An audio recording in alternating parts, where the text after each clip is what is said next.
Alhamdulillahi Rabbil Alamin. Wassalatu wassalamu ala khataman nabiyyin. Amma ba'd. Fa'a'udhu billahi minash shaitanir rajim.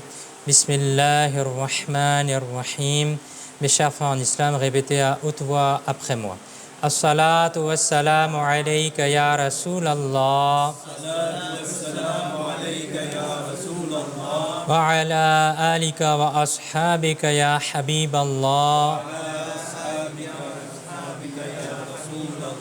الصلاة والسلام عليك يا نبي الله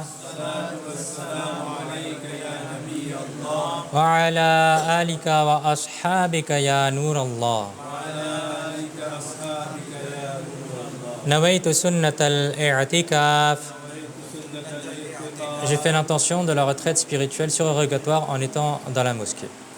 Mes chers frères en islam, dès que l'on rentre dans la mosquée, essayons de prendre l'habitude de faire l'intention de i'tikaf. Car tant qu'on restera dans la mosquée, notre compteur des bonnes actions, Inch'Allah, il continuera à tourner. Et également, il est rapporté dans Fatawa Shami que si quelqu'un souhaite manger, boire ou dormir, qu'il fasse d'abord l'intention de i'tikaf dans la mosquée. Ensuite, il fasse un peu de zikrullah et ensuite, il peut manger, boire ou dormir. Retenons bien que dans la mosquée, il n'est pas autorisé de manger, de boire, de dormir. Et il n'est même pas autorisé de boire de l'eau du Zamzam ou de l'eau sur laquelle quelque chose a été récité. Donc il faut faire très attention. Lorsqu'on rentre dans la mosquée, on fait l'intention de i'tikaf. Comme ça, Inch'Allah, implicitement, toutes ces choses-là, elles deviendront autorisées. Inch'Allah. Chers frères en islam, le bien-aimé prophète, sallallahu ta'ala alayhi wa sallam, a dit « Celui qui récite 10 fois la salade, 10 fois le durud sharif sur moi, le matin et 10 fois le soir, recevra mon intercession le jour du jugement. » Allahu Akbar. Combien c'est facile d'obtenir la shafa'a, l'intercession du bien-aimé prophète sallallahu ta'ala alayhi wa sallam. Réciter 10 fois le matin, 10 fois le soir. Ça prend combien de temps? 5 secondes? 10 secondes? Quelques minutes peut-être. Mais c'est des choses parfois qui sont légères sur la langue, qui sont difficiles sur le cœur. Légères sur la langue, mais difficiles sur le cœur. On y pense, on l'entend, mais le pratiquer devient difficile. C'est-à-dire que c'est quelque chose qui est facile, mais quelque chose qui est parfois difficile à faire au quotidien et avoir une istiqama, avoir une constance dans cela. Les savants ils disent,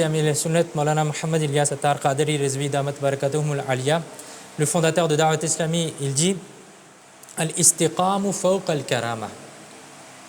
La istiqama, la constance, elle est supérieure à la karama, au prodige. Parce que c'est plus difficile de faire quelque chose d'incroyable devant les gens, mais c'est plus dur d'être constant dans ses bonnes actions. Constant dans la salat, le durud sharif sur le bien-aimé prophète sallallahu alayhi wa sallam par exemple. Donc essayons Inch'Allah par la baraka de cette nuit-là.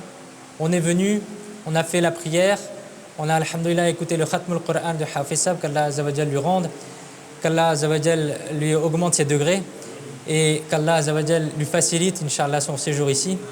Et qu'Allah Azawajal facilite aussi à toute l'équipe de la mosquée, mashallah, qui a organisé ce 27e nuit, qui a permis à nous de faire le salat al-tarawih ici et a facilité la prière dans cette mosquée, alhamdulillah. Qu'Allah Azawajal la rende à aussi, inshallah, à Limbaï, à toute l'équipe, inshallah, à Salim Baye et aux autres frères aussi, inshallah. Bref. Avec amour et respect et honneur pour le prophète alayhi salatu wa salam, récitons une fois le durud sharif sur lui. Sallu ala al-habib sallallahu ta'ala ala Muhammad sallallahu alayhi wa sallam. Les frères qui sont dans les étages ou qui sont en bas et qui n'ont pas d'occupation particulière, ils sont priés s'il vous plaît de venir au rez-de-chaussée. C'est une nuit bénie, une nuit parmi les nuits du Ramadan, une nuit du 27e nuit, il serait dommage de perdre les barakas de cette nuit-là. Donc s'il y a des frères qui ont rien à faire, au lieu de discuter et de papoter, il est préférable pour les frères, Inch'Allah, qui sont dans les étages ou en bas, de venir au rez-de-chaussée, Inch'Allah, comme ça, on sera plus concentrés et Inch'Allah, on récoltera les barakas de cette nuit-là. On est venu ici, alhamdulillah, on a fait la prière, on a fait le zikrullah avec Hafiz Sab. On va essayer maintenant d'apprendre des choses, Inch'Allah, et on va essayer de les mettre en pratique. On va essayer déjà de comprendre quelle est cette nuit-là, la nuit du Laylatul Qadr. Il est rapporté dans le tafsir Azizi que une fois notre bien-aimé prophète sallallahu ta'ala alayhi wa sallam a réfléchi aux ummas précédentes, aux communautés précédentes. Les ummas précédentes avaient une durée de vie beaucoup plus longue que celle que l'on a aujourd'hui. Elles avaient des longues vies. Par exemple, Sayyidina Nuh, alayhi salam, on entend que vous avez vécu 950 ans. Allahu Akbar. Aujourd'hui, qui peut vivre déjà 100 ans? Au-delà de 100 ans, ça devient une exception. Mais 950 ans. Donc, imaginons-nous les communautés précédentes, quelle longueur de vie ils avaient. Et le bien-aimé prophète, sallallahu alayhi wa sallam, il réfléchissait à cela. Et il s'est dit que les ummas précédentes, elles avaient une longue vie. Mais ma umma à moi, elle n'a pas une aussi longue vie. Et en pensant à cela, en réfléchissant à cela, le bien-aimé prophète, sallallahu alayhi wa sallam, est devenu triste. Regardons quel amour il porte à sa umma. Regardons quel amour il porte à nous, le bien-aimé prophète, sallallahu alayhi wa sallam. Et ensuite, lorsqu'il s'est dit cela, il s'est dit que même si ma umma accomplissait beaucoup de bonnes actions, elle ne pourrait jamais égaler les ummas précédentes. D'un côté, le Habib d'Allah, sallallahu alayhi wa sallam, réfléchit à cela et commence à devenir attristé. Et de l'autre côté, la rahma d'Allah, elle commence à s'activer, elle commence à se déverser. Et de l'autre côté, qu'est-ce qu'il se passe? Allah Azza wa Jal a offert à son bien-aimé prophète, sallallahu alayhi wa sallam, la nuit de Laylatul Qadr. Allah Azza wa Jal, il dit dans le noble Coran, Inna anzalnahu fi laylatil qadr, wa ma adraka ma laylatul qadr. Laylatul qadr khayrun min alf shahr. تنزل الملائكة والروح فيها بإذن ربهم من كل أمر سلام هي حتى مطلع الفجر. Traduction, certes nous l'avons fait descendre, c'est-à-dire le Coran, durant cette nuit d'honneur. Et que sais-tu de cette nuit d'honneur? La nuit d'honneur est meilleure que 1000 mois. Allah Akbar, meilleure que 1000 mois. Plus de 80 ans. La personne, elle fait des bonnes actions pendant plus de 80 ans, elle aura la récompense juste en passant une nuit là. Les anges et l'esprit sacré, c'est-à-dire Djibril, y descendent par l'ordre de leur Seigneur pour toute affaire. Elle est paix, elle est salam jusqu'au lever de l'aube, jusqu'au l'heure de Fajr. Allahu Akbar. Regardons maintenant, mes chers frères, combien de fois Laylatul Qadr est arrivé dans notre vie? Combien de fois 80 ans de prière, de ibadah sont arrivés dans notre vie? Imaginons cela. Et multiplions cela par le nombre de fois qu'il faut. Peut-être 10 fois, peut-être 50 fois, peut-être 80 fois, qui sait. Bref, regardons la grandeur aussi et la noblesse de notre bien-aimé prophète sallallahu alayhi wa sallam. C'est le Habib d'Allah. Dès qu'il pense à quelque chose, dès que vous pensez à quelque chose, dès que vous êtes attristé, Allah Azza wa Jal envoie une révélation pour le réconforter. Et voilà comment Allah Azza wa Jal a réconforté son Habib, son bien-aimé, en lui donnant le cadeau de Laylatul Qadr à sa umma. Allahu Akbar. Chers frères, alhamdulillah. Aujourd'hui, c'est la 27e nuit du mois de Ramadan al-Mubarak. Et l'opinion majoritaire des savants est que la 27e nuit du Ramadan est précisément le Laylatul Qadr. Et c'est pourquoi, à travers le monde, les mosquées sont ouvertes, en particulier durant la nuit du 27 Ramadan al-Mubarak. Parce qu'il y a un groupe de savants qui dit que ça peut être toute l'année. Il y a un groupe de savants qui dit que c'est dans le mois de Ramadan. Il y a un groupe de savants qui dit que c'est dans les 10 dernières nuits. Il y a un groupe de savants qui dit que c'est les 10 nuits impaires de la fin du mois de Ramadan. Et ensuite, il y en a un grand groupe de savants qui disent que c'est la 27e. Cette nuit du pardon, cette nuit de miséricorde, cette nuit de rahma, cette nuit mieux que 1000 mois, cette nuit mieux que toutes les autres nuits. Sayyidina Abdullah ibn Abbas, radiyallahu ta'ala anhu, et c'est une nuit dans laquelle les anges descendent. Et ils descendent avec un nombre immense sur la terre. Sayyidina Abdullah ibn Abbas, radiyallahu ta'ala anhu, rapporte que notre noble et bien-aimé prophète, sallallahu ta'ala alayhi wa sallam, a dit, lorsque le Laylatul Qadr arrive, Allah Azza wa Jal ordonne à Sayyidina Jibril alayhi salam de descendre sur terre avec un très grand groupe d'anges portant un drapeau vert qu'ils agitent ensuite sur la Kaaba sacrée. Allah Akbar. Un grand drapeau vert qu'ils agitent ensuite sur la Kaaba.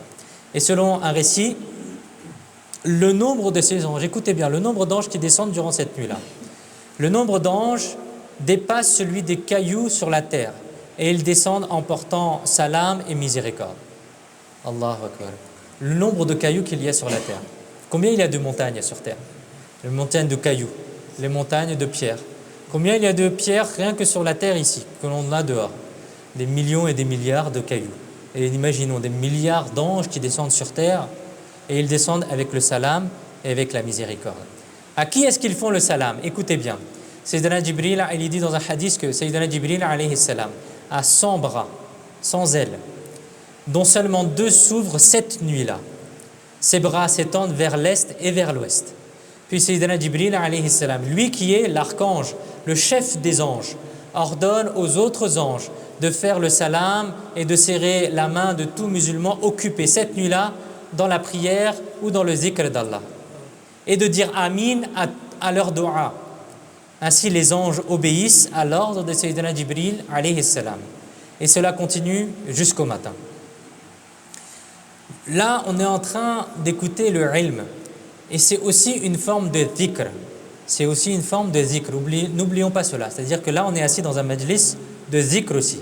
Même si on est simplement en train d'écouter, on est en train d'apprendre la science religieuse, on essaye de se corriger, on essaye d'entendre les bonnes paroles, on essaye d'entendre l'invitation vers la droiture, on essaye d'entendre l'interdiction d'aller vers le mal. Tout ça, sont des formes de zikr. Comme on fait le zikr avec le hafisa qu'on a fait avant, ça aussi c'est une autre forme de zikr.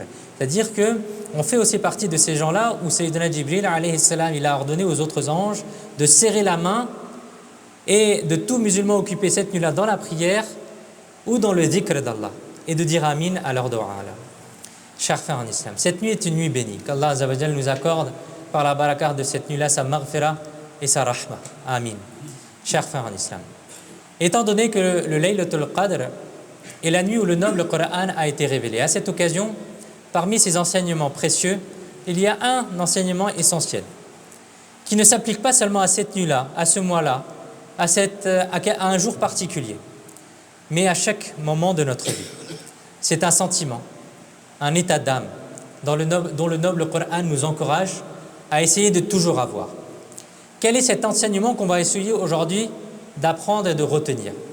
Ce sentiment, écoutons. Allah Azza wa Jal, il dit dans Surat Yunus, versets 7 et 8, traduction, « Certes, ceux qui n'ont pas foi en notre rencontre, qui sont satisfaits de la vie de ce monde et s'en contentent, et ceux qui sont insouciants à l'égard de nos versets, leur demeure sera l'enfer en raison de ce qu'ils faisaient. » Dans les versets précédents, ce verset sacré, il a été clairement démontré avec des preuves que ce bas monde est éphémère, que toute chose dans ce bas monde avance instant après instant pour son extinction, pour qu'il s'anéantisse.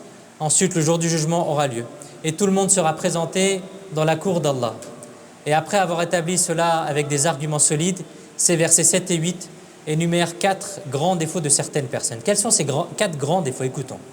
Certaines personnes n'espèrent pas être présentées dans la cour d'Allah et au jour du jugement.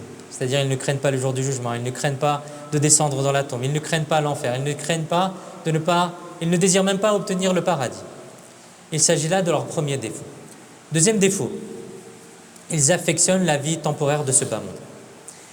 Troisième défaut, ils sont satisfaits de cette vie mondaine. Ils disent, on mange, on boit, c'est bon, ça nous suffit. On ne va pas aller plus loin. Quatrième chose, ils restent inattentifs aux versets d'Allah. Et ils n'ont pas à réfléchir. Ils ne vont pas essayer de réfléchir aux versets d'Allah. On va lire ou bien ils ne vont même pas lire. On va lire mais on va rentrer d'une oreille, on va ressortir de l'autre. On ne va pas faire attention à ce qui est dit. Le résultat de ces 4 défauts est que leur demeure dans l'au-delà sera l'enfer. Qu'Allah Azza wa Jal nous en protège. Chers frères en islam, dans ce verset sacré, un point important sur lequel on a attiré notre attention est le suivant. Se concentrer, se contenter de la vie de ce bas monde, être satisfait de sa condition actuelle de ce bas monde et entretenir dans son cœur l'idée que l'on restera tel qu'elle est maintenant, ce n'est pas l'attitude d'un musulman. En revanche, la dignité d'un musulman réside dans le fait qu'il ait la crainte dans son cœur du jour du jugement. Il redoute l'enfer, la tombe, il craint d'être puni dans la akhira. Il ne peut se montrer insouciant face au plan secret d'Allah. Qu'est-ce que le plan secret d'Allah? Le plan secret d'Allah, c'est je ne sais pas ce que Allah m'a réservé. Je ne sais pas si je vais mourir sur l'islam. Je ne sais pas si je vais mourir avec ma foi. Le musulman ne doit pas se contenter de sa situation présente en se disant qu'il restera ainsi. Mais il doit vivre dans une crainte perpétuelle, dans un espoir d'être pardonné, mais aussi dans une crainte que je ne sais pas ce qui m'est réservé. Mais hélas, aujourd'hui, notre état est parfois déplorable. La crainte du plan secret d'Allah a quitté nos cœurs. Le contentement envers la vie de ce bas monde s'est installé en nous. On fait tout pour obtenir des richesses de jour et de nuit, mais on ne se soucie pas de savoir si l'on réussira ou non lorsqu'on devra rendre des comptes. Perdre quelques centaines ou quelques milliers d'euros nous inquiète pendant des heures et des semaines même. Où est-ce que j'ai perdu mon argent? Où est-ce qu'il est passé? Où est-ce que j'ai perdu mon téléphone? Où est-ce qu'il est passé? Pourtant, lorsque l'on commet un péché qui va nous entraîner forcément vers le châtiment, on ne s'en soucie pas le moindre du monde. La prière du Fajr, je l'ai ratée, c'est pas grave, j'oublie. On ne s'en soucie pas. J'ai raté telle prière, on s'en soucie pas, c'est pas grave. Je passe à autre chose. Mais on ne réfléchit pas sur le châtiment qu'il y a derrière. Si l'on perd un objet, on s'en souvient et on est anxieux, on est stressé. On se dit, mince, où est-ce qu'elle est cet objet-là? Où est-ce qu'il est cet argent? Mais si l'on perd l'occasion de faire une bonne action, là, on n'y pense pas. Être en retard au travail, à l'école, ça nous stresse. Mais rater sa prière, est-ce que ça nous stresse? Est-ce que rater la prière du Fajr, qui est une action qui mène à l'enfer, il se peut que le courroux, la colère d'Allah peut s'abattre sur nous, mais est-ce que j'ai fait la prière? Est-ce que je me suis présenté dans la cour d'Allah? Ça, on s'en soucie beaucoup moins. Tout ce que nous pouvons accumuler dans ce bas monde, nous le protégeons avec un grand soin. On va le mettre à la banque, on va le mettre dans un coffre-fort. Il ne faut pas que quelqu'un me le prenne. Mais notre iman, notre foi, ça, on peut parfois même l'exposer à tout le monde. On va parfois écouter tout et n'importe quoi sur les réseaux sociaux. On va écouter tout et n'importe qui sur les réseaux sociaux. On va écouter tout et n'importe qui sans demander, sans regarder le bagage qu'il a derrière, sans regarder la croyance qu'il a derrière. Mais c'est pas grave, il dit des choses bonnes. Oui, mais tu ne sais pas qu'est-ce qui est bon, qu'est-ce qui n'est pas bon. Tu ne sais pas s'il va dire quelque chose de mauvais à un moment et il va attaquer ton iman et il va te mettre des doutes dans ton iman. Bref, Allah Azza wa Jal, il dit dans le noble Coran, Surat Al-A'raf, versets 97 à 99, les habitants des villes ne craignent-ils donc pas que notre châtiment leur tombe dessus pendant la nuit alors qu'ils dorment? Ou bien les habitants des villes sont-ils insouciants à l'idée que notre châtiment puisse les atteindre en plein jour, alors qu'ils sont absorbés par leur jeu? Craignent-ils donc le plan secret d'Allah? Alors seuls ceux qui sont dévoués à la destruction ne craignent pas le plan secret d'Allah. Allah, Allah. Nous apprenons donc qu'être insouciant du plan secret du châtiment d'Allah, de sa saisie et la façon dont agissent ceux qui subissent des pertes et finissent par être détruits. Écoutons une histoire.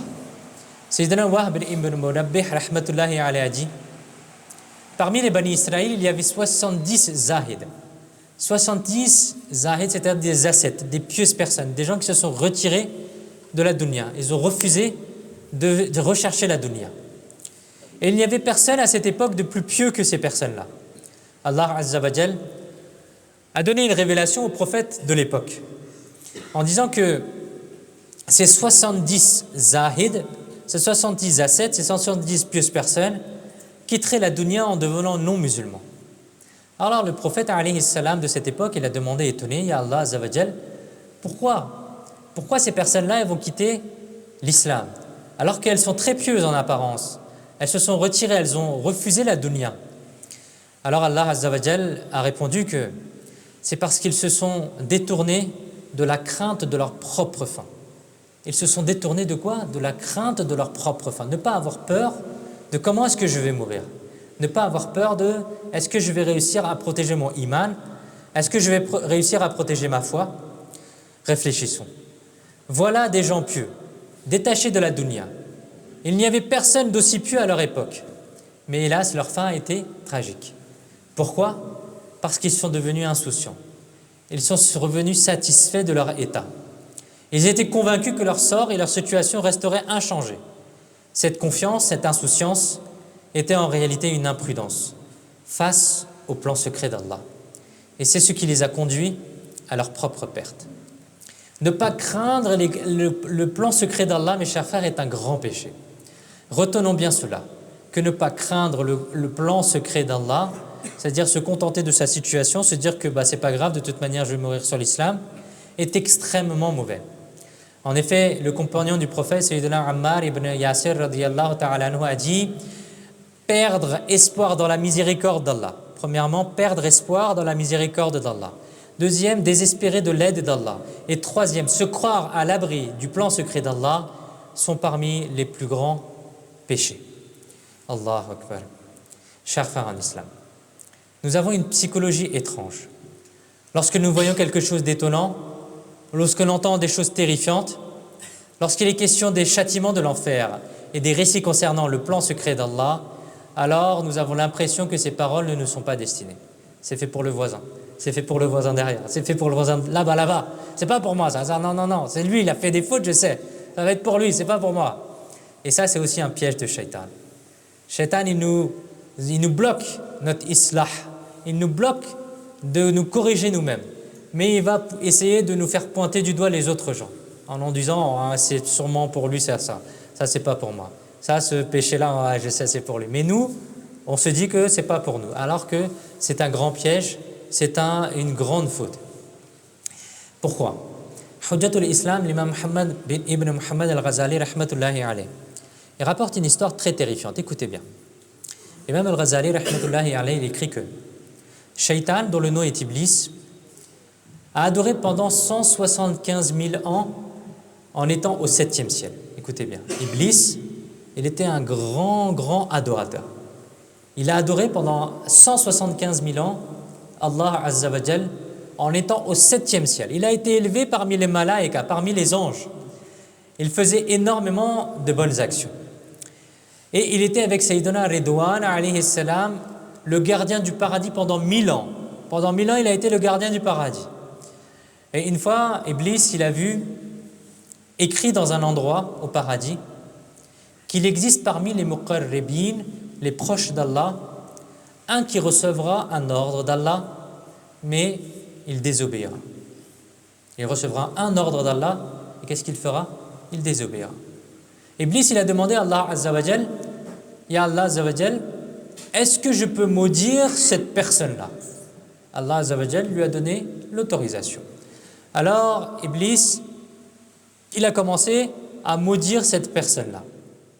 Mais il n'a pas pris en compte le fait que cela pourrait être lui-même.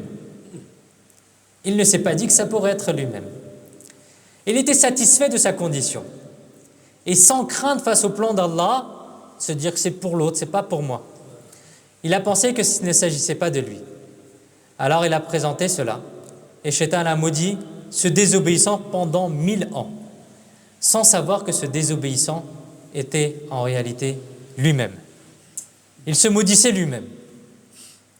Écoutons maintenant cette réflexion-là de Shaitan, de Iblis.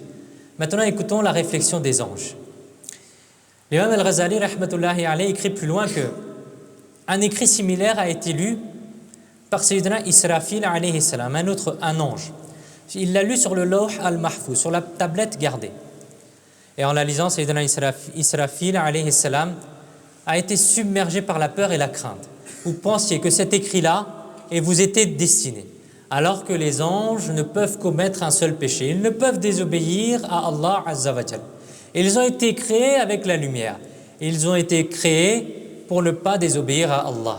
Mais malgré cela, Sayyidina Israfil, alayhi salam, il s'est dit que cet écrit-là, ce désobéissant-là, c'est sûrement moi. Et il s'est mis à craindre et à pleurer. Sayyidina Israfil, alayhi salam, s'est mis à pleurer, tellement que cela a suscité la compassion des anges. Les autres anges se sont rassemblés et ont demandé « Ya Sayyidina Israfil alayhi salam, pourquoi pleurez-vous ainsi avec une telle intensité ?» Sayyidina Israfil alayhi salam a répondu « J'ai lu sur le lawh al-mahfouz un écrit qui mentionne un désobéissant et je crains que cela soit à mon sujet. » Lorsque les autres anges ont appris cela, ces autres anges ont également craint que ce texte ne leur soit destiné et ils se sont mis aussi à pleurer, terrifiés par le plan secret d'Allah. Allahu Akbar. Ô vous les amoureux du prophète, ce sont des anges purs, innocents, qui ne peuvent commettre un seul péché, qui ne peuvent désobéir à Allah. Pourtant, regardons à quel point ils ont craint le plan secret d'Allah. Regardons maintenant la différence entre Iblis, Shaitan et les anges purs. Shaitan a également lu ce texte, mais il est resté satisfait de sa condition. Il a dit, c'est pas pour moi ça. Et les anges, alors que ça n'en était pas destiné, ils se sont remis en question. Et ils se sont dit que c'est peut-être pour moi cela. Et les anges n'ont pas pensé comme Shaitan. Ils ont tous craint pour eux-mêmes et ont commencé à pleurer. Qu'Allah Azza wa Jal nous préserve d'adopter une attitude aussi mauvaise que celle de Shaitan. Car rares sont ceux qui, après avoir entendu les châtiments de l'enfer, les récits de l'horreur, de la tombe, de la akhira, les récits des plans secrets d'Allah, qui prennent le temps de réfléchir à leur propre sort. En général, les gens croient « il ne m'arrivera rien, je serai pardonné par Allah » et que ces récits, ces châtiments, ces horreurs ne me sont pas réservés, ne me concernent pas, mais concernent seulement d'autres personnes. Ô vous les amoureux de votre prophète, ne réfléchissons pas comme cela. Allah est indépendant. Il ne dépend de rien. Il n'a besoin de personne.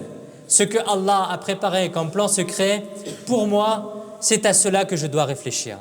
Ce que les autres ont ou n'ont pas, cela ne me concerne pas. Aujourd'hui, je fais mes prières, mais hélas, si demain on me retire la capacité de pouvoir faire mes prières et que je n'ai plus ce tawfiq-là, alors qu'est-ce que je deviendrai? Aujourd'hui, je fais des bonnes actions, mais si demain on me retire cette capacité-là, on me change mon cœur, mon qalb, et je n'arrive plus à faire les bonnes actions, alors qu'est-ce que je deviendrai? Hélas, je n'arrive pas à faire je n'ai pas la force de faire tauba. Est-ce que ça, ce n'est pas le plan secret d'Allah? Si je n'arrête pas de faire de péché, est-ce que ça, ce n'est pas le plan secret d'Allah? Si je ne peux emporter ma foi saine et sauve en quittant ce bas monde, qu'est-ce que je vais devenir? Où est-ce que je vais me réfugier? Vers qui je vais me tourner? Quels sont les plans secrets d'Allah me concernant? C'est à cela, mes chers frères, que nous devons réfléchir.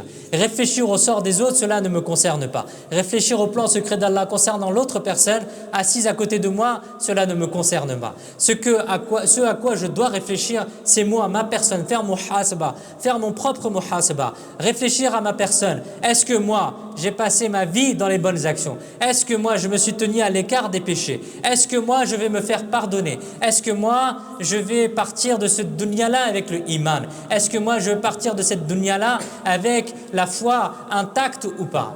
Nos grands savants réfléchissaient comme cela, toujours préoccupés par leur propre destinée.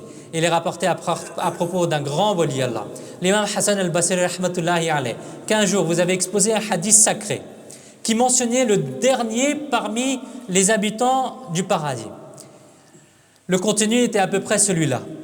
Lorsque tous les habitants du paradis sont entrés au paradis et tous les habitants de l'enfer sont entrés en enfer, alors en dernier lieu, une personne sera retirée de l'enfer pour entrer au paradis. Lorsque l'imam Al-Hassan Al-Basri rahmatullahi alayh a rapporté ce récit, vous vous êtes exclamé en disant « Ah, si seulement je pouvais être cette dernière personne à entrer au paradis. » Alors les gens, ils ont posé la question, vous êtes un grand imam, pourquoi est-ce que vous voulez rentrer le dernier? Vous êtes le grand imam, pourquoi est-ce que vous voulez rentrer en dernier? Alors l'imam Al-Hassan Al-Basri rahmatullahi alayhi a dit, parce qu'il est certain que cette personne-là va entrer au paradis. Moi, je ne sais pas. Moi, je ne sais pas si je vais rentrer au paradis. Mais dans ce récit-là, je fais doua que ce soit moi qui soit choisi, qui soit extrait de l'enfer pour aller au paradis. Parce que je suis sûr que cette personne-là va rentrer au paradis. Allahu Akbar. Mes chers frères en islam, Allah Azza wa Jal nous a comblés d'innombrables bienfaits en nous créant en tant qu'êtres humains, en faisant de nous des musulmans, en faisant de nous des ummatis du dernier prophète d'Allah, du habib d'Allah, du bien-aimé d'Allah. Il n'y a pas de doute que nous sommes musulmans, mais aucun d'entre nous n'a la garantie de rester musulman jusqu'à son dernier souffle. Il faut bien retenir cela. Aucune personne n'a la garantie de partir de cette dunya-là avec le iman intact.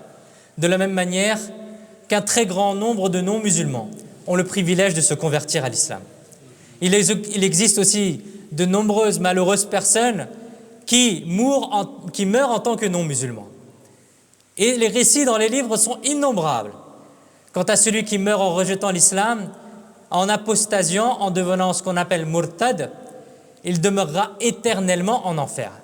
Regardez Iblis, il a adoré pendant 175 000 ans. Quelqu'un peut faire la compétition avec Iblis? Et malgré cela, il a été promis à l'enfer. Allah Azza wa Jal dit dans Surat Al-Baqarah, verset 217, traduction, « Et celui d'entre vous qui renoue sa religion, murtad, puis meurt en étant mécréant, alors toutes ses œuvres dans le bas monde et l'au-delà sont anéanties. Et ils seront des habitants de l'enfer, et ils y resteront à jamais. » Il peut avoir passé des centaines de milliers d'années à adorer Allah, mais si sa fin elle n'est pas sur le iman, ça ne compte pour rien, ça compte pour zéro. On dit que Iblis, il n'y a pas un endroit sur la terre où il n'a pas fait la prosternation. Il n'y a pas un endroit sur la terre où il ne s'est pas prosterné. Il n'y a pas un endroit sur la terre où Iblis n'a pas fait un sujoud. Allahu Akbar.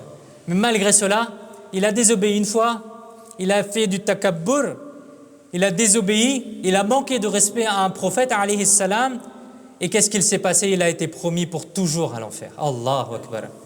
Chers frères en islam, dans un hadith sacré, il a été dit que les enfants d'Adam ont été créés en diverses classes. Certains sont nés mu'min et ont vécu dans une vie de mu'min et mourront en tant que mu'min. D'autres sont nés en tant que non-musulmans, ont vécu en état de mécréance et mourront en tant que non-musulmans. D'autres encore sont nés croyants, ont mené une vie de croyants, mais ont quitté ce bas monde sur le kufr. Et enfin, certains sont nés non-musulmans, ont vécu en étant de kufr, mais mourront en tant que croyants. Allahu Akbar. Mes chers frères en islam, l'imam Abu Muhammad rahmatullahi alayhi a dit 3 zahids, 3 pieuses personnes se sont mis un jour en route vers la noble Kaaba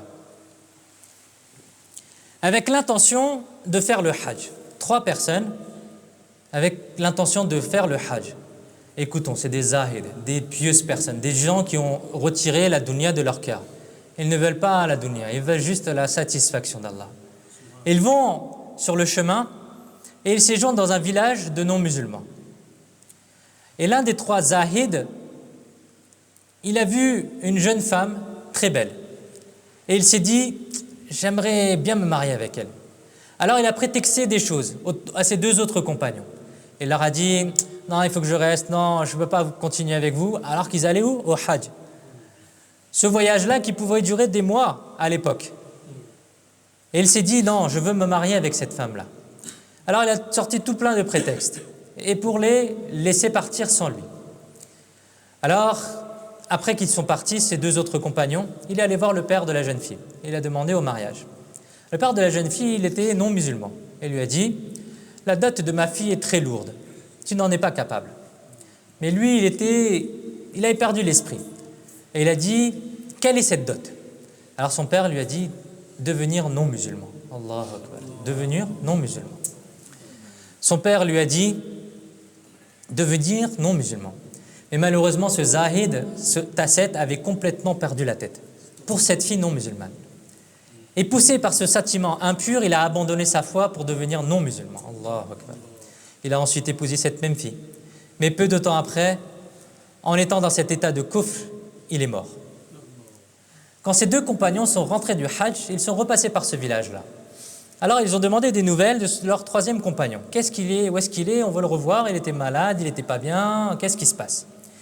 Alors les gens l'ont informé qu'il était devenu kafir et qu'il est mort sur le kufr. Alors, pour essayer de tirer des leçons, les 2 compagnons ils sont allés à sa tombe. Lorsqu'ils sont arrivés à sa tombe, ils ont vu une femme et 2 enfants qui pleuraient à sa tombe. En voyant l'état dans lequel il était, leurs compagnons, ils ont aussi commencé à pleurer. Alors, la femme plutôt, leur a demandé « Pourquoi vous pleurez ?» Alors, ces 2 compagnons ont parlé du zuhd, de la dévotion, de la taqwa, de la crainte d'Allah, des prières, du zuhd de leur ami. En écoutant ces paroles-là, le cœur de la femme a été attiré vers l'islam. Et elle a embrassé l'islam avec ses 2 enfants. Allahu Akbar. Regardons le plan secret d'Allah. Un zahid qui était parti pour le hajj, il a fini sur le kufr et est mort sur le kufr. Et une femme qui n'était pas destinée à l'islam, elle a rencontré l'islam, son cœur a chamboulé et elle a accepté l'islam. Voilà, mes chers frères, le plan secret d'Allah. On ne sait pas ce qui nous est réservé. C'est une grande leçon pour nous. Cette femme pour laquelle cet homme pieux est devenu fou amoureux a abandonné la richesse de l'islam, a rejeté l'islam. Et finalement, cette même femme, elle est devenue musulmane. Tandis que lui a quitté l'islam et a quitté la foi pour devenir non-musulman. C'est pourquoi le musulman doit souvent craindre son sort et toujours implorer auprès d'Allah une bonne fin pour sa vie. Parfois, on fait dua aussi, que Ya Allah, accorde-moi une fin sur l'islam.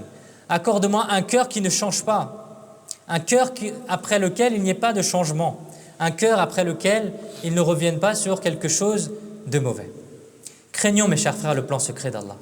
Sayyidina Abdullah Mawsali rahmatullahi alayhi a dit Il y avait à notre époque un homme attristé que l'on appelait Qadib ul-Ban, c'est-à-dire une branche d'un arbre qui s'appelle Ban.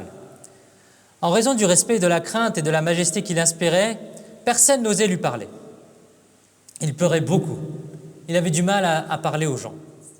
Et celui qui rapporte l'histoire, il dit « Je me suis présenté devant cette noble personne et je lui ai demandé « Oh mon honorable, par celui qui t'a rendu indépendant de toute chose sauf de lui, quelle est la cause de ta tristesse? Quelle est la cause de ton isolement des autres gens? Pourquoi tu restes tout seul? Pourquoi tu es tout le temps attristé ?» Il a commencé à me regarder. Il a pleuré abondamment. Puis son visage, il a changé de couleur. Il a même perdu connaissance. Lorsqu'il a repris ses esprits, il a raconté son histoire en pleurant, en disant « Je servais mon maître, qui faisait partie des Abdal. » Les Abdal, c'est une catégorie parmi les Awliya, parmi les proches d'Allah. Il dit « Je l'ai servi pendant 40 ans. » C'était un grand adorateur. 3 jours avant sa mort, il m'a demandé de venir le voir. Il m'a dit « Oh mon fils, ô serviteur d'Allah, tu as un droit sur moi et j'ai un droit sur toi. L'un des droits que j'ai sur toi est que tu écoutes attentivement mes paroles et exécutes mes dernières volontés. Je dis, je remplirai vos dernières volontés avec amour et respect. » Alors il m'a dit, il me reste 3 jours à vivre et je vais mourir sur le kufr. Lorsque je vais mourir, place-moi avec mes vêtements dans un cercueil, en pleine nuit, puis transporte-moi hors de la ville, à tel endroit. Reste là jusqu'au lever du soleil. Des gens viendront alors, ils auront un autre cercueil avec eux. Ils poseront ce cercueil à côté du mien et emporteront le mien. Toi, prends l'autre cercueil et reviens avec lui. Ensuite, ouvre ce cercueil, accomplis tous les rites funéraires pour cette autre personne et enterre-le selon les rites islamiques. Cet homme pieux a demandé, cet homme pieux a dit, en entendant ces paroles de mon maître, j'ai éprouvé une profonde émotion et je demandais en pleurant, quelle est la raison de cette situation? Et mon maître a répondu, mon fils, tout cela est écrit dans le Lawh al-Mahfouz. Et cela témoigne de la grandeur d'Allah que La yus'alu amma yaf'al. On ne questionne pas Allah à propos de ce qu'il accomplit. Il dit, j'ai écouté attentivement les paroles de mon maître. Puis lorsque 3 jours se sont écoulés, tout s'est déroulé comme il me l'avait dit. Soudain, une agitation l'a saisi, son teint a changé, son visage s'est assombri. Et il s'est tourné vers l'est, puis il est tombé face contre terre et est mort. En voyant une telle mort, une telle fin pour mon maître, j'ai beaucoup pleuré. Puis je me suis rappelé les dernières volontés de mon maître. Alors j'ai mis son corps dans un cercueil et je l'ai emmené exactement à l'endroit qu'il m'avait demandé à l'extérieur de la ville. Et j'ai attendu le lendemain. Et le matin, plusieurs personnes sont arrivées. Elles avaient aussi un cercueil qu'elles déposèrent à côté de celui de mon maître. L'un d'eux s'est avancé, a pris le cercueil de mon maître et s'est apprêté à partir avec lui. Je l'ai retenu et je lui ai demandé « Qui es-tu ? Qu'est-ce que ça signifie ? Je ne comprends pas. Qu'est-ce que ça signifie ?» Il a répondu « Je suis non-musulman. Ce cercueil contient le corps de notre chef religieux. J'ai servi cet homme-là pendant 40 ans. 3 jours avant sa mort, il m'a rappelé. Il m'a appelé et m'a donné ses dernières volontés, me demandant de transporter son cercueil ici et que je devais emporter l'autre cercueil qui serait présent pour l'enterrer selon nos rites. Ainsi, 3 jours plus tard, le visage de mon maître s'est illuminé de joie. Il a prononcé la shahada et est décédé en tant que musulman. Allahu Akbar. Ensuite, Qadib ul-Ban, c'est-à-dire celui qui a rapporté l'histoire, il raconte « J'ai alors soulevé l'autre cercueil et en l'ouvrant, cet autre cercueil, en l'ouvrant, j'y ai trouvé le corps d'un vieillard dont le visage était rempli d'une lumière éclatante. Je l'ai retiré du cercueil, je lui ai donné le ghusl, selon le rite islamique. Je l'ai enveloppé dans le linceul, puis j'ai accompli la salatul janaza avant de l'enterrer. » Il raconte « Depuis ce jour, lorsque je sors, mon visage se couvre souvent de tristesse, car je crains que ma fin soit proche. C'est pourquoi je reste à l'écart des gens en pensant à la protection de ma foi. » Lui qui a eu un maître et qui était tellement droit, mais à la fin, durant les 3 derniers jours, il lui a dit que je vais mourir sur le kufr. Et il est mort sur le kufr. Et il a été remplacé par l'autre chef religieux de l'autre tribu qui lui a accepté l'islam. Allahu Akbar. Regardons mes chers frères le plan secret d'Allah. Qui sait ce que l'on va devenir? Qui sait qui va mourir sur l'islam? Personne ne le sait. Shaitan, mes chers frères, vient lorsque l'on quitte ce bas monde, lorsqu'on est sur le point de quitter ce bas monde, Shaitan vient et essaye de nous tromper. Quelle grande leçon, mes chers frères, sont nous. Au moment du dernier souffle, en effet, 2 shayatines s'assoient de chaque côté de la personne. L'un prend la forme du père, l'autre shaitan prend la forme de la mère. L'un d'eux dit, cette personne est morte en étant de telle autre religion que l'islam.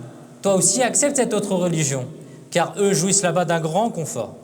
Et l'autre shaitan, il dit, cette autre personne, elle est morte sur telle autre religion. Accepte plutôt cette autre religion que l'islam, car eux sont très à l'aise là-bas. Il shaitan, lorsqu'on est sur l'agonie, il pousse la personne à dire du kufr et à quitter l'islam pour accepter d'autres religions. C'est un sujet très délicat. La peur de perdre la foi brise le cœur des pieuses personnes en 1000 morceaux. Chers frères en islam, Shaitan est notre ennemi juré. Il cherche constamment à nous égarer et cherche à nous pousser vers l'enfer. Écoutons un récit instructif qui montre comment Shaitan, le maudit, égare les gens et pousse les gens vers l'enfer. Barsissa, qui était un homme qui adorait beaucoup. C'est un sujet rapporté dans les livres. À qui Allah avait accordé une longue vie. Il menait une vie retirée des gens, entièrement consacrée à l'adoration d'Allah. Il a passé 200 ans, comme cela, sans commettre un seul péché. Barsissa, c'est une personne qui a été rapportée dans les livres. Il n'a pas commis un seul péché dans sa vie. Il a passé 200 ans dans les bonnes actions. Il avait 60 000 disciples. Et il est rapporté que par la barakah de leur maître, ces 60 000 disciples, ils arrivaient à voler dans les airs. La karama des disciples. Alors que dire du cheikh? Que dire du maître? Et ils étaient tellement proches d'Allah. Mais hélas, le plan de secret d'Allah a pris le dessus. Et Barsissa, cette personne-là, ce cheikh-là, est mort en étant non musulman. Qu'est-ce qui lui est arrivé? Un jour, Shaitan a pris la forme humaine. Il a voulu tromper Barsissa. Il s'est approché de lui, du lieu où il faisait ses adorations, du lieu où il faisait ses prières. Il l'a appelé en étant à l'extérieur. Barsissa a dit, ça ne m'intéresse pas. Il dit, celui qui veut adorer Allah n'a pas besoin d'un ami. En entendant cela, Shaitan s'est installé juste devant le lieu de culte, le lieu de prière. Regardons maintenant la manière dont Shaitan, il trompe les gens. Shaitan a prié sans interruption devant ce lieu de prière pendant 3 jours, sans boire, sans dormir, sans manger. Sans boire, sans dormir, sans manger. Comme il avait une apparence humaine et que Barsissa le croyait humain, il a été profondément inspiré en voyant sa dévotion. Barsissa a demandé, cela fait 200 ans que je fais l'adoration, mais je n'ai pas atteint ton rang. Comment tu fais? Shaitan a dit, en réalité, j'ai commis un péché. Et lorsque ce péché me revient à l'esprit, je ressens cette condition-là que je n'arrive pas à dormir, à boire ou à manger. Et je continue mon adoration. Mais puisque toi, tu n'as pas commis un seul péché, tu ignores cette expérience-là. Si tu veux te rapprocher de moi, il faut que tu commettes un péché. Alors la crainte d'Allah dominera ton cœur. Et tu pourras comme moi adorer sans manger, sans boire, sans dormir. Barsissa a répondu, j'ai adoré le Rabb al-Karim si longtemps. J'ai adoré Allah si longtemps. Comment pourrais-je désormais lui désobéir? Shaitan a répondu, quand une personne fait un péché, elle se tourne vers la tawba, vers le repentir. En écoutant les paroles de Shaitan, Barsissa s'est égaré et a dit, très bien, ça m'attire ce que tu me dis. Dis-moi quel péché je dois faire. Allahu Akbar. Shaitan a répondu, commets la fornication, le zina. Barsissa a refusé, il a dit, non, je ne peux pas faire ça, je ne peux pas. Alors Shaitan, il a dit, tue quelqu'un. Alors Barsissa, il a continué à nier, il a dit, non, c'est trop dur ça. Alors Shaitan lui a dit, alors bois du vin. Alors Barsissa, il a dit, ouais, ça c'est un bon péché, je peux le faire, comme ça je vais essayer d'adorer comme tu adores. Alors il a acheté du vin et il l'a bu. Mais sous l'emprise de l'alcool, il a fait la fornication et il a tué quelqu'un. Allahu Akbar. Et lorsqu'il a commis ces graves crimes, il a été arrêté, il a été condamné à mort. Lorsqu'on l'a emmené pour le pendre, Shaitan s'est approché de lui et lui a dit « Je peux te sauver. Il suffit que tu fasses une chose. Il faut que tu renies Allah en te prosternant devant moi. » Allahu Akbar. Ah, après 200 ans d'adoration, sans un seul péché, Barsissa est tombé dans le piège de Shaitan et s'est prosterné devant lui. Dès qu'il a commis ce kufr, cette mécréance, il est mort sur le champ. Et ce malheureux a donc quitté ce bas monde en rejetant sa foi et en devenant murtad à tout jamais. Ô vous les amoureux du prophète, c'est une grande crainte, une chose terrifiante. Lorsque quelqu'un qui a passé 200 ans en adoration, en ibada, sans commettre un seul péché, subit un sort aussi horrible, comment pouvons-nous, nous qui sommes des pécheurs, de jour comme de nuit, ne pas nous inquiéter pour notre propre sort? Comment est-ce qu'on peut se dire que je vais mourir sur l'islam?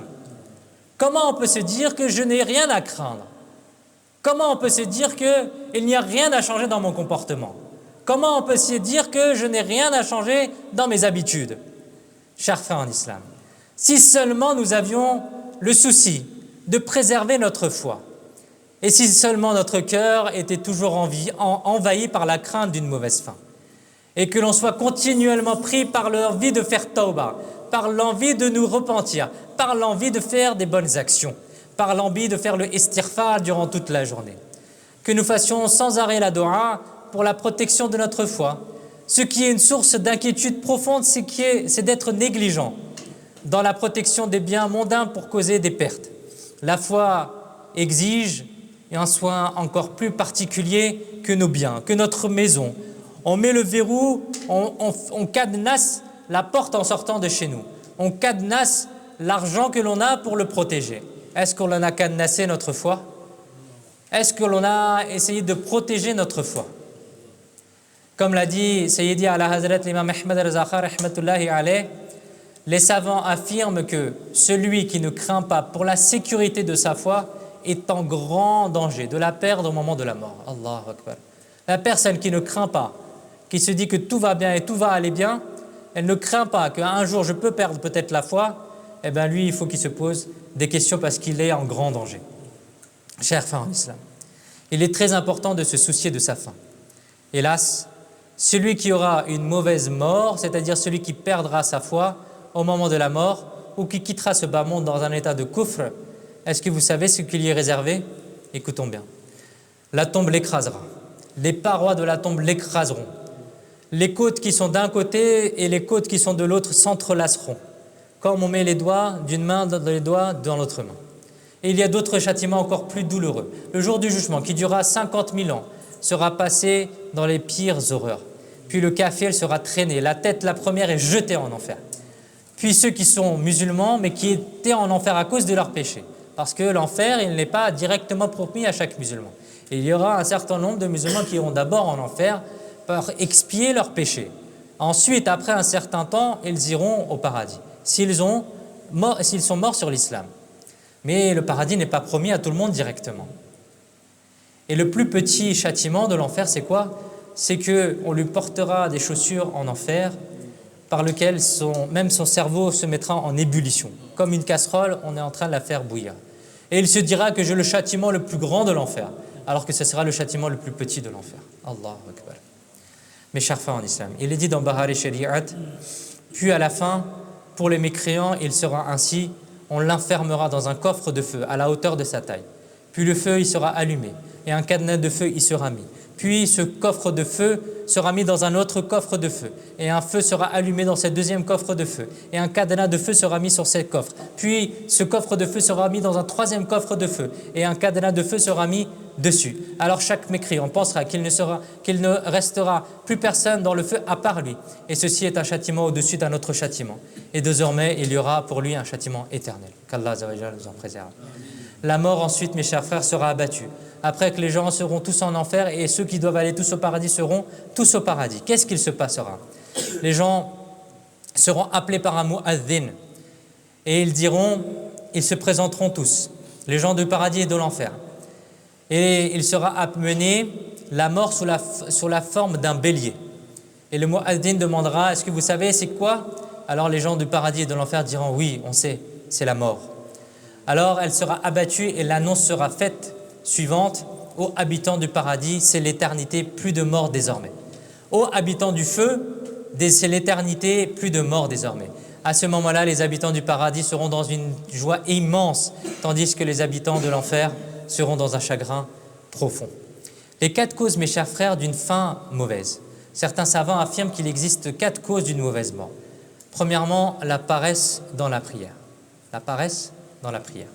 Deuxième chose, la consommation de l'alcool. Troisième chose, la désobéissance envers les parents. Et quatrième chose, causer du tort aux musulmans. Les frères musulmans qui, ma'adallah, ne font pas leur prière ou rattrapent leur prière en retard ou qui par négligence ne s'élèvent pas pour la prière du Fajr, devraient méditer. Il ne faut pas que la paresse dans la prière soit la cause d'une mauvaise mort pour nous. De même, ceux qui consomment de l'alcool, désobéissent à leurs parents ou causent du tort aux musulmans par leurs paroles, en étant durs avec eux, en étant méchants avec les musulmans, ou par leurs actes, qu'ils fassent sincèrement la tawbah. Allama Sayyid Muhammad Na'imuddin Muradabadi rahmatullahi alayhi a dit que la véritable essence de la tawbah est de faire le rujou' ilallah, de se retourner vers Allah, de retourner à Allah, ce qui repose sur 3 piliers, la reconnaissance du péché. Premièrement, un malade ne peut guérir que si il dit que je suis malade. De la même manière, une personne, elle ne peut guérir des péchés que si elle dit que je suis effectivement dans le péché. Si une personne, elle dit à chaque fois non, tout va bien, elle se voile la face, elle ne va jamais guérir. La première chose, c'est quoi? C'est reconnaître qu'il y a un péché, reconnaître que l'on a fait un péché, reconnaître que l'on doit se corriger. Deuxième chose, c'est le regret sincère. Je ne dois plus faire cela, non, c'est pas bien, non. Et troisième chose, c'est avoir la ferme intention que je ne reviendrai plus vers cela. Si le péché peut être réparé, alors il faut aussi le réparer. S'il y a des prières ratées, il faut les rattraper. S'il y a de l'argent à rendre à quelqu'un, il faut le rendre. Tout cela est nécessaire. S'il y a des huquq al-ibad, des droits pour l'être humain, alors il faut aussi les réparer en s'excusant, en demandant pardon à la personne tant qu'elle ne nous a pas pardonné. Un simple sourire ou dire désolé, je n'ai pas fait exprès ou désolé, je m'excuse n'est pas parfois suffisant. Il faut aller aux profondeurs pour vraiment s'excuser auprès de la personne. Amir al-Sunnat, le fondateur de Da'wat Islami, Maulana Muhammad Ilyas Attar Qadiri, a écrit d'autres raisons qui détruisent la foi, telles que le commérage est une cause de mauvaise fin, la consommation d'alcool, le hasad, être jaloux des autres, la ni'ma que l'autre a et que j'ai pas, le regarder des choses haram, ne pas accomplir le hajj malgré qu'il nous soit obligatoire. Et là, les hadiths, elles sont nombreuses sur le fait de mourir même sur d'autres religions que l'islam.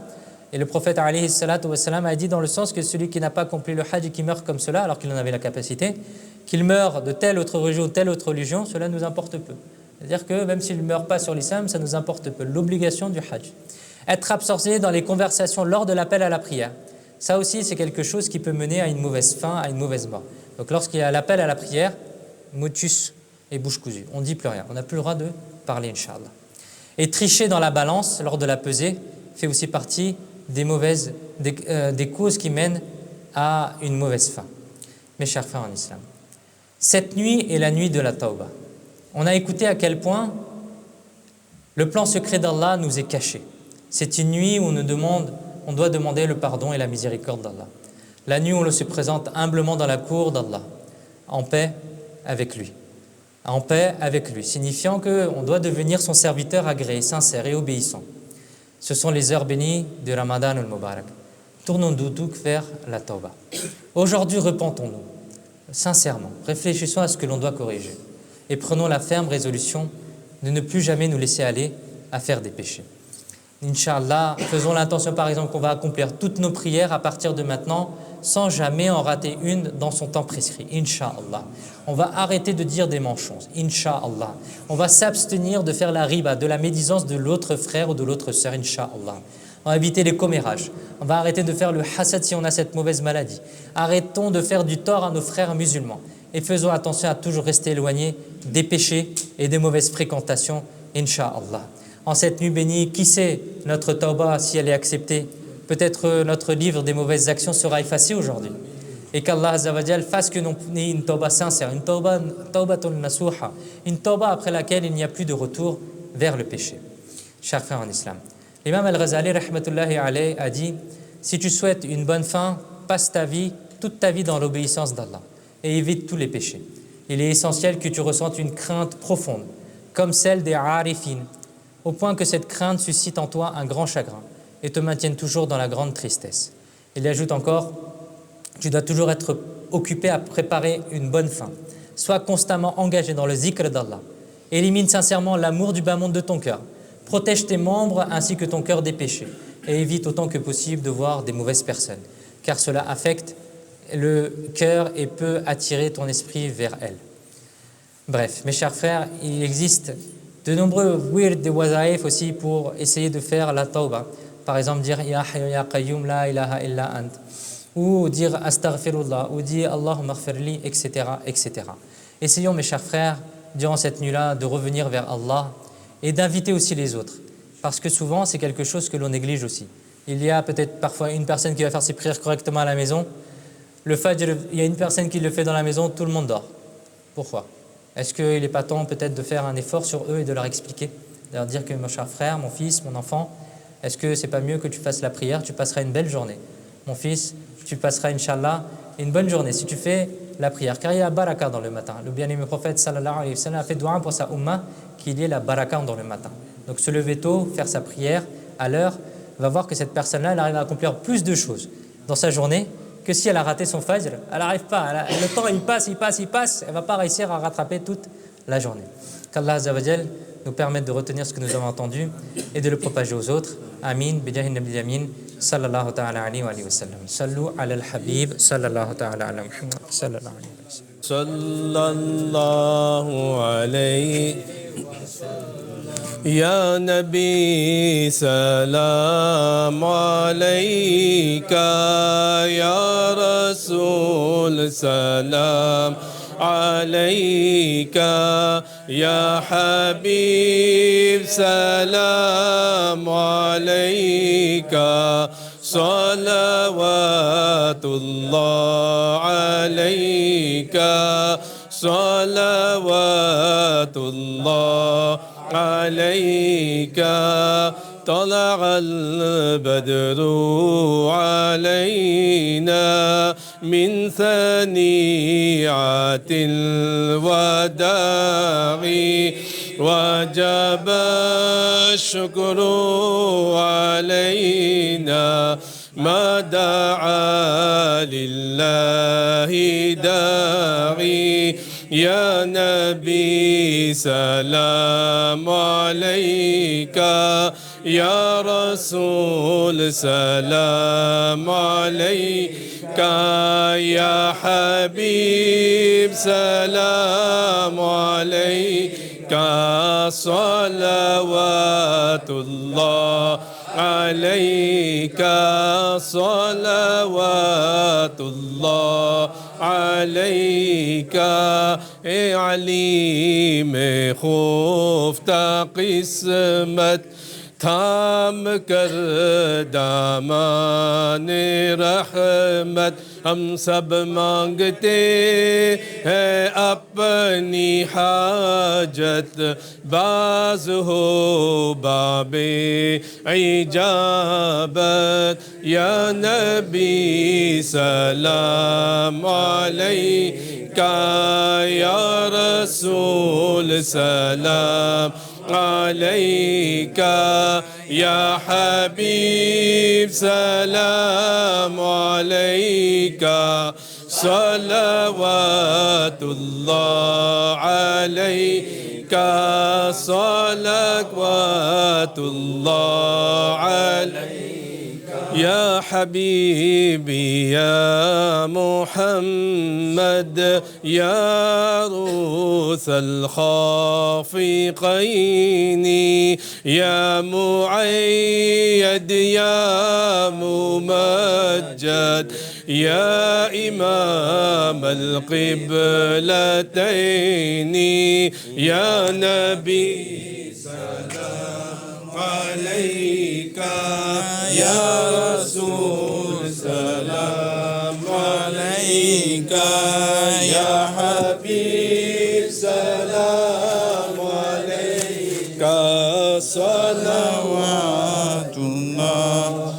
عليك صلوات الله عليك يا نبي سلام عليك يا رسول سلام عليك يا حبيب سلام عليك صلوات الله عليك صلوات الله عليك تاجدار حرم اے شہنشاہی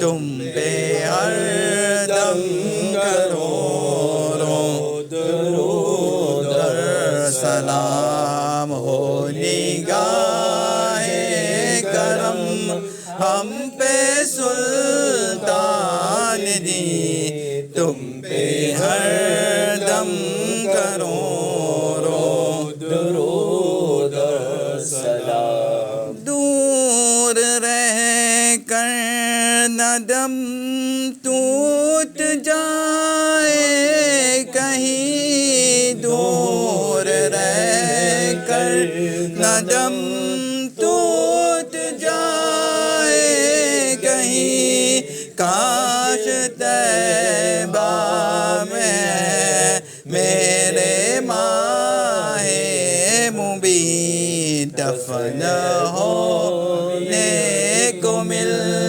جائے دو گز زمین تم پہ ہر دم کروڑوں درود اور سلام تاجدار حرم اے شہنشاہ دی تم پہ ہر دم کروڑوں درود اور سلام کوئی حسن عمل پاس میرے نہیں کوئی حسن عمل پاس میرے نہیں پھنس نہ جاؤں قیامت میں مولا کہیں اے شفیع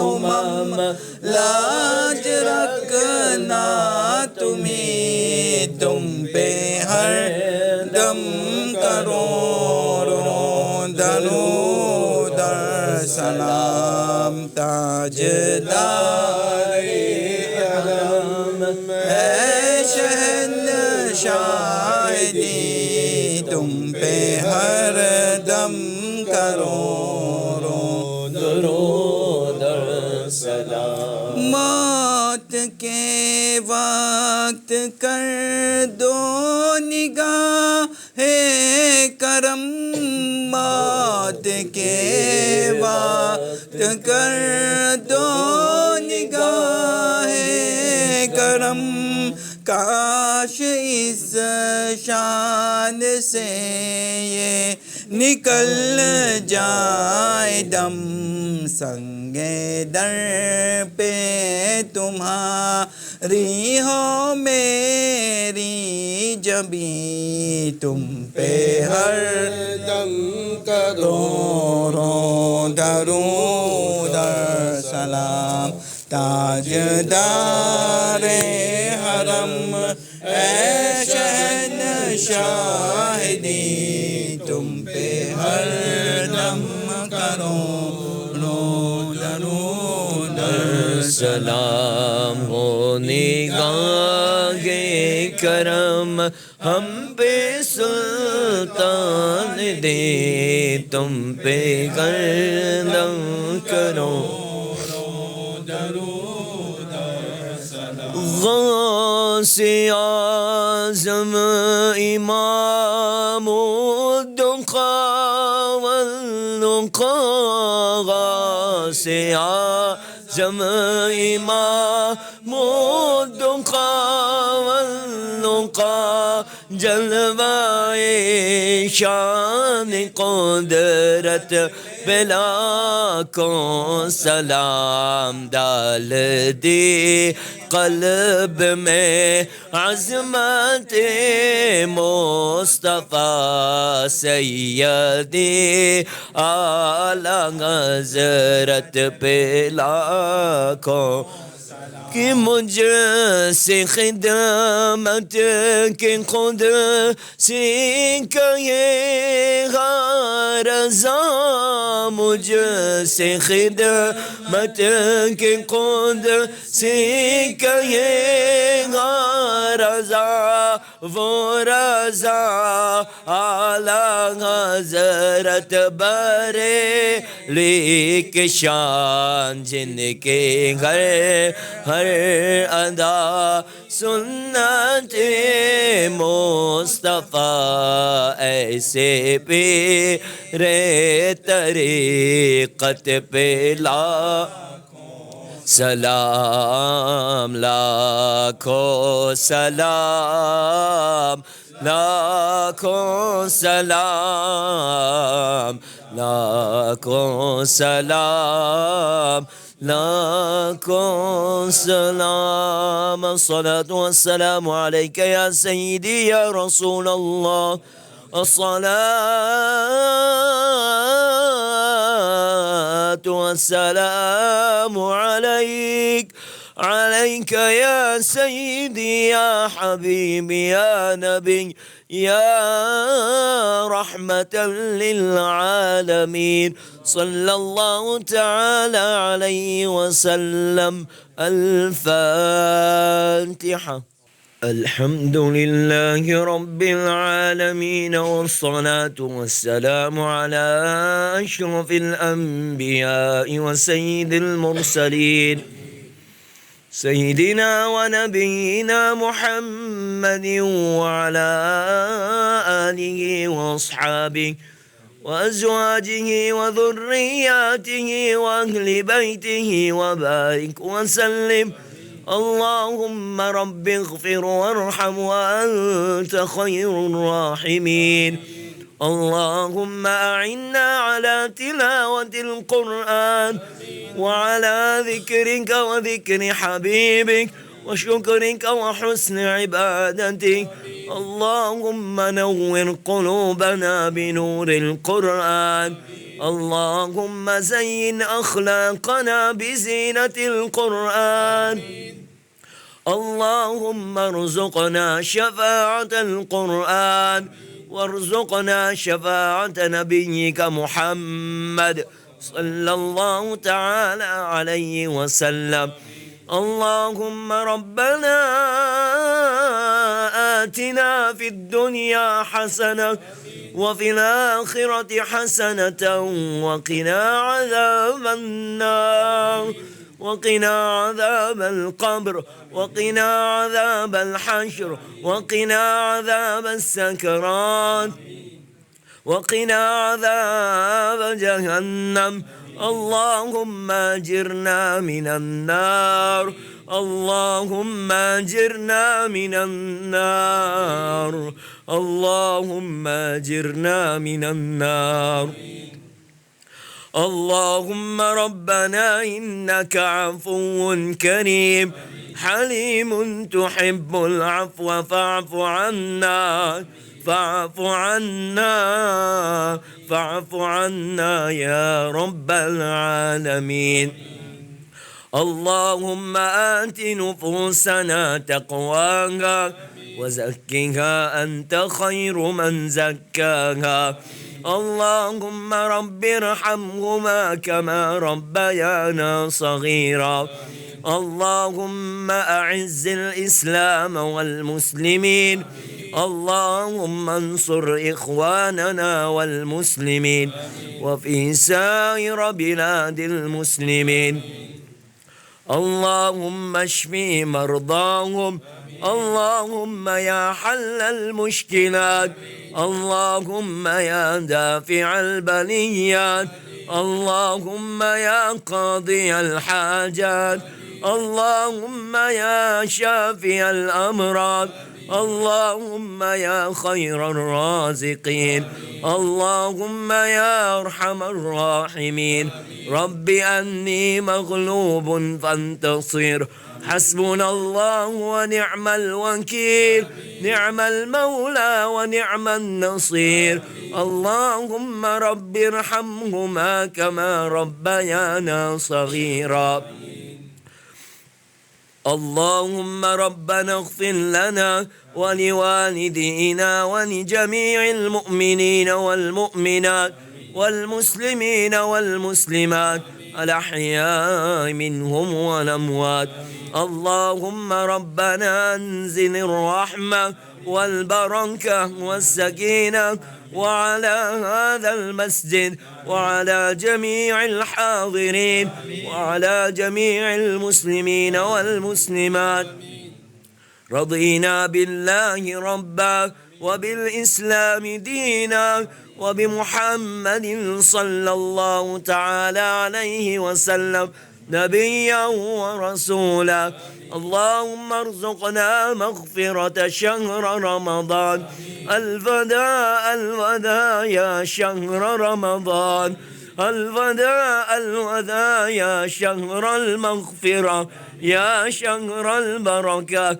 يا شهر القرآن إن الله وملائكته يصلون على النبي يا أيها الذين آمنوا صلوا عليه وسلموا تسليما اللهم صل على سيدنا محمد وعلى آل سيدنا محمد وبارك وسلم سبحان ربك رب العزة عما يصفون وسلام على المرسلين والحمد لله رب العالمين. Ya Allah Azza wa Jalla, lorsque vient notre dernier souffle, que l'on soit tous réunis à Madinatul Munawwara, dans les pieds de notre prophète sallallahu alayhi wa sallam, et que nous ayons sur notre lèvre la parole suivante: La ilaha illallah Muhammadur Rasulullah sallallahu alayhi wa sallam. Bi rahmatika ya arhamar rahimin. Amin.